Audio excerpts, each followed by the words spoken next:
Olá, saúdo a todos com a graça e a paz do Senhor, que vem do Espírito Santo e nos leva a querer e a fazer a vontade do Pai.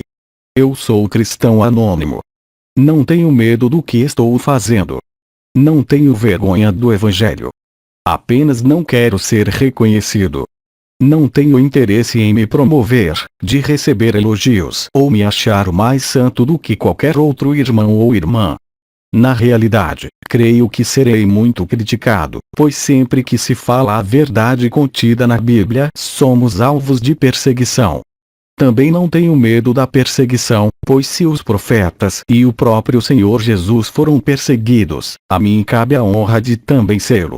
Ocorre que a igreja evangélica brasileira está doente sempre que ouvimos alguém falando em profecia. Sempre existem aqueles que acham que o profeta está querendo promoção. Assim como Jesus nos ensinou a orar no silêncio de nosso quarto secreto, a dar com uma mão sem que a outra soubesse, creio que por esses motivos preciso usar o codinome cristão anônimo. Sou convertido há décadas e o encontro com Jesus como Senhor e Salvador mudou a minha vida para sempre.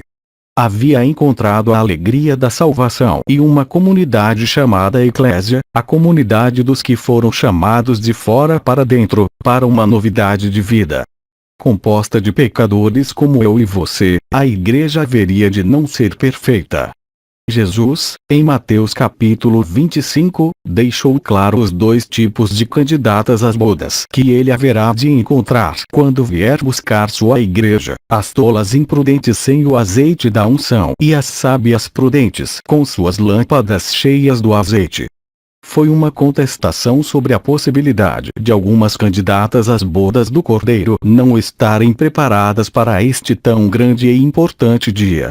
Porém, esta verdade não era uma concessão à carnalidade e ao relaxamento espiritual. Quando Jesus foi assento aos céus e a igreja teve seu início, lemos nas páginas do Novo Testamento sobre igrejas espirituais e igrejas carnais. As espirituais são as responsáveis pela expansão do Evangelho e porque eu e você conhecemos a Bíblia e a Cristo nos dias de hoje. Foram os crentes sinceros que serviram de alimento aos leões em Roma, outros tendo sido queimados vivos ou encarcerados. A igreja era perseguida de fora para dentro, ou seja, seu crescimento era exponencial. Porém, haviam as igrejas carnais, tal como a igreja de Corinto. A situação triste da igreja de Corinto nos fornece um retrato do espírito divisivo que ainda hoje permeia as igrejas evangélicas. O problema tinha a ver com a tendência comum de alguns crentes de venerar líderes cristãos reconhecidos. Embora haja momentos em que uma divisão seja necessária, quando, por exemplo, uma denominação abandona as Escrituras como regra de fé e prática, percebemos que as causas do intenso divisionismo evangélico no Brasil são intrinsecamente corintianas. Imaturidade, carnalidade, culto à personalidade, orgulho espiritual, mundanismo. Neste primeiro aspecto, vemos que o pontapé inicial foi a igreja que se esqueceu de Cristo e focou no homem. A igreja que deixou os ensinos de Cristo e foi influenciada pela filosofia grega. A igreja do século XXI deve lutar contra o culto à personalidade, por exemplo. O dia em que o pastor X não está na igreja, muitos membros ficam em casa como se fossem ao culto para prestar culto ao homem e não a Deus. Conheço igrejas que quase fecharam as portas, pois seu pastor era tão idolatrado que ao ser chamado para uma outra igreja, os crentes ficaram desanimados de continuarem a obra de Deus. Com essa fragilidade exposta, Satanás descobriu que a melhor maneira de perseguir a igreja não era de fora para dentro, mas de dentro para fora. Foi então que Paulo escreveu uma outra carta que revela alguns problemas culturais gregos típicos dos dias de Paulo, incluindo a grande imoralidade sexual da cidade de Corinto. Os gregos eram conhecidos por sua idolatria, filosofias divisórias, espírito de litígio e rejeição de uma ressurreição física. O falso cristianismo mundano estava instalado, o mau testemunho implantado e a igreja começava a mostrar o início de uma doença que vem até hoje.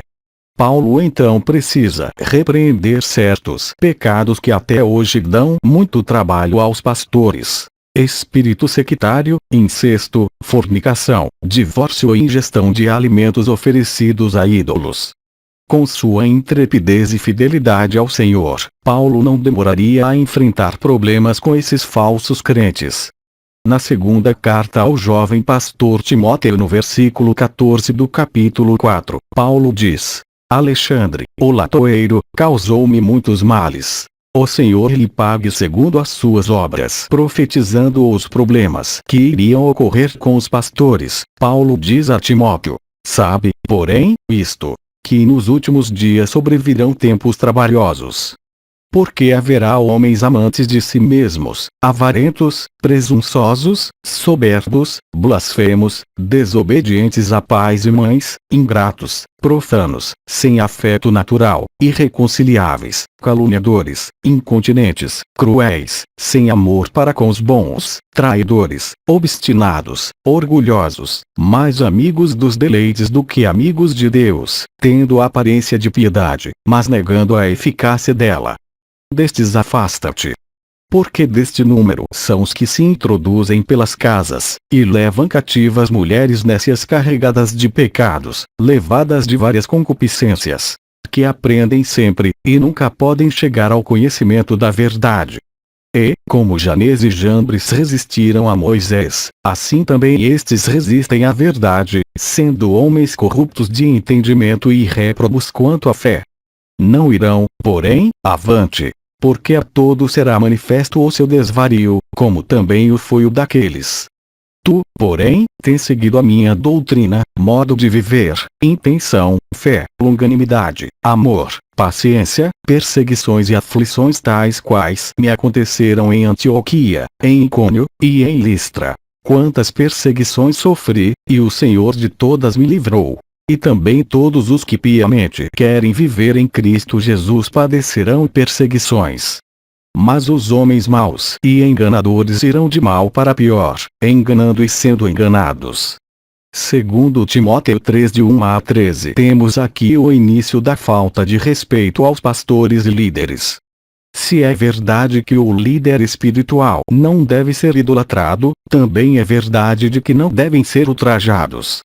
Paulo ensina que os presbíteros que governam bem sejam estimados por dignos de duplicada honra, principalmente os que trabalham na palavra e na doutrina.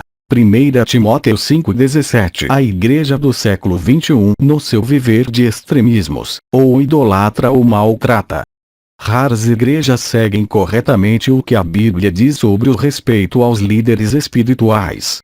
Em Hebreus lemos a exortação: obedecei a vossos guias, sendo-lhes submissos, porque velam por vossas almas como quem há de prestar contas delas, para que o façam com alegria e não gemendo, porque isso não vos seria útil. Cada vez mais aumenta os casos de pastores vítimas de assédio moral de suas igrejas.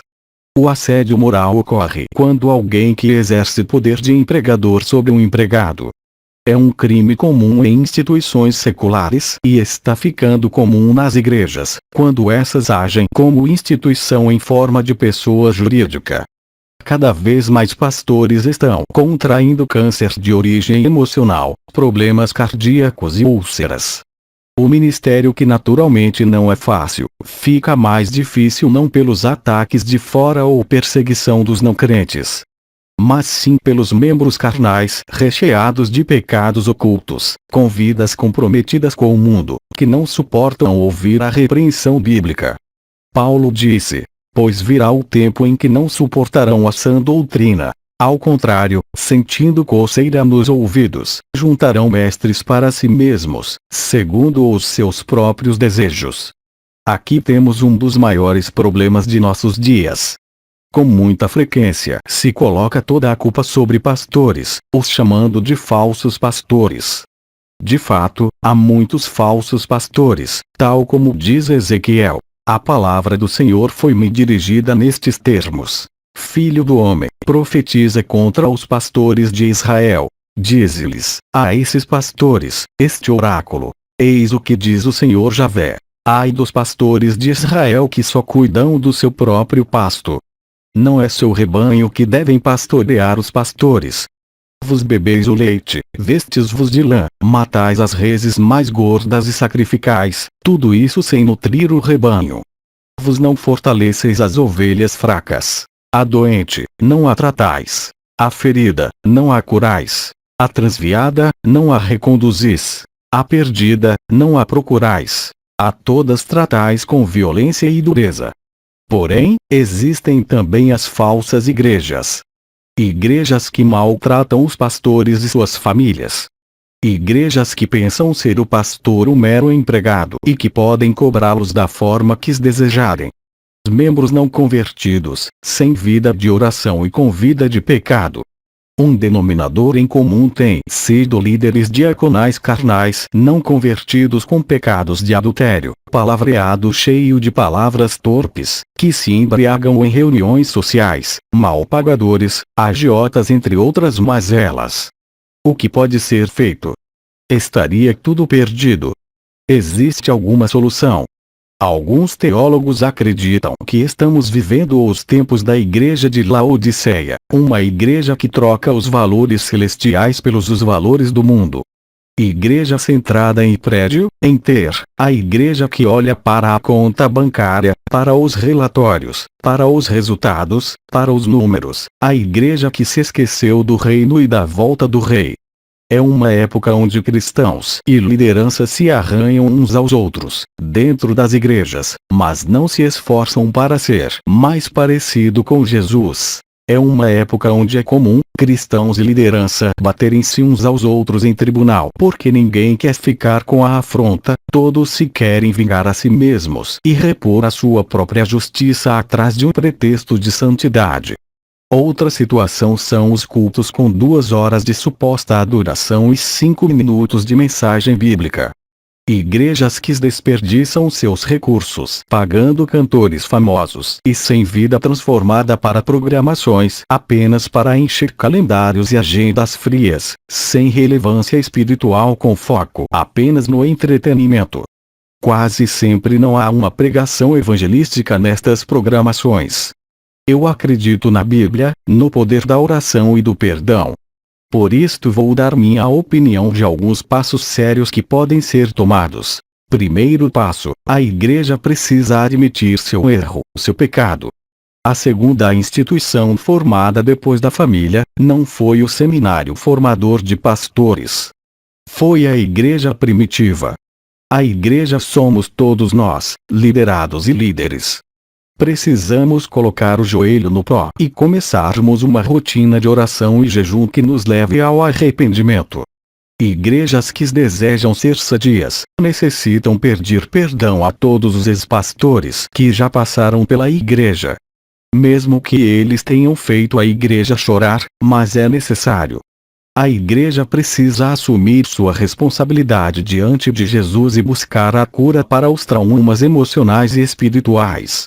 Se a igreja quer ser um hospital para o pecador doente, ele primeiro necessita ser um lugar são, sem doenças, depois de pedir perdão, se possível procedendo como Zaqueu e restituindo alguma injustiça feita, a igreja precisa decidir passar por uma segunda reforma. Precisa parar de aceitar pessoas sem que elas sejam discipuladas e curadas do pecado. De novo, igreja é um hospital, mas se espera que um bom hospital seja um lugar de cura e não de contágio e morte. Neste processo, quando for escolher um pastor, precisa buscá-lo como Deus olhou para Davi. Paremos de escolher o pastor porque é casado com uma ministra de música ou por seu curso acadêmico. Aliás, a igreja deveria buscar saber que tipo de aluno seu candidato foi no seminário. Há seminaristas que vivem uma vida torta durante 4 anos do curso teológico e quando estão prestes à ordenação, procuram mudar de comportamento. Ora, vida cristã é estilo de vida constante e não momentâneo. A igreja deve parar de querer um pastor bajulador. Crianças em Cristo querem pastores bajuladores, mas adultos espirituais desejam alimento sólido, pastores visionários que levem suas igrejas aos sonhos de Deus. Você que investiu seu tempo ouvindo a mim, o cristão anônimo, sabe que estamos vendo os sinais da vinda de Cristo. Diversas cidades do Brasil com seca, perseguições com massacre de cristãos ao redor do mundo, membros de igreja apoiando a liberação do casamento homossexual, drogas e aborto. No Brasil, os valores do partido político falam mais alto do que os valores da Bíblia. Inconformado com todo esse status quo, fiz esse pronunciamento, que espero ser interpretado com um recado de Deus. Procurei usar a Bíblia, não tocar em doutrinas de denominações e focar no que a história da Igreja nos revela. Antes de mais nada, quero afirmar que pretendo fazer apenas esse pronunciamento. Sei que posso ser copiado e que ficará impossível de saber quem serão os autores de futuras imitações. Peço que isto não aconteça para que não se quebre a seriedade do que se está falando.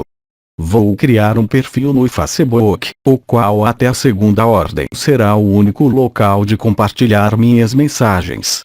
Rogo que a mão de Deus seja sobre aqueles que perseguem a igreja e que já ouviram do Evangelho, e que estão dentro das igrejas e simplesmente não querem buscar a transformação.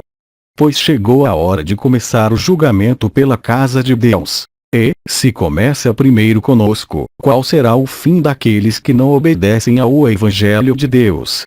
1 Pedro 4:17 O homem que muitas vezes, repreendido, endurece a cerviz, será quebrantado de repente sem que haja cura. Provérbios 29 verso 1 Para terminar o meu recado, quero alertar para a justiça de Deus. Repito o que Paulo disse. Alexandre, o latoeiro, causou-me muitos males. O Senhor lhe pague segundo as suas obras. Deus retribui aos que fazem mal aos líderes espirituais. Eu, cristão anônimo, conheço pessoalmente crentes que perderam seus empregos, tiveram problemas de saúde e sofreram duros danos por terem escolhido perseguir os servos de Deus. Todos temos que nos consertar diante de Deus. Membros, pastores e líderes de igreja. Todos, duro é este discurso, quem poderá o ouvir?